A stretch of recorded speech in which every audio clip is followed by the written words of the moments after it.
At the time of our arrival in St. Helena, it contained only 500 white inhabitants, including the garrison, consisting of a battalion of infantry, 160 men, and a company of artillery in the East India Company service.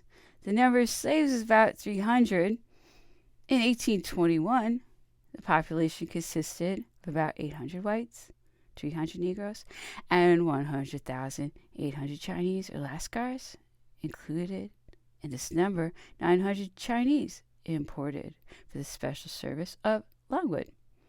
The garrison was composed of the battalion of infantry and the company of artillery, and of 2 regiments of the line, a troop of dragoons, a detachment of sappers and miners, or pioneers, and a company of the Royal Artillery, besides 11 vessels of war, having on board a number of soldiers and marines. The expenses which the guarding and supporting of the emperor cost the English government amounted to 8 millions of francs a year, without counting the extra expenses rendered necessary by the wants of a garrison so disproportioned to the resources of the soil. A single example will suffice to prove how insufficient these resources were.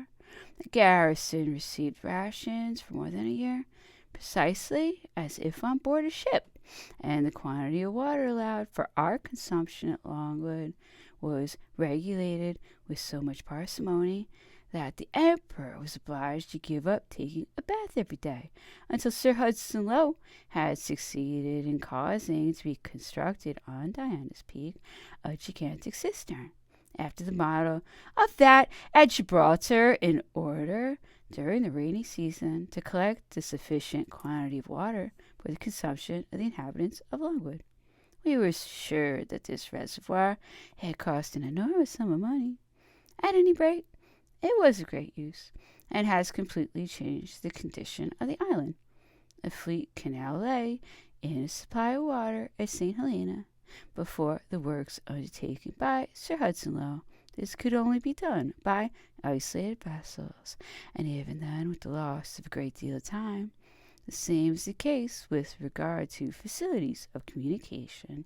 At that time, there was only one carriage road, that from Plantation House into the town, and even that was far too steep. Now the island is intersected in every direction by good and broad roads.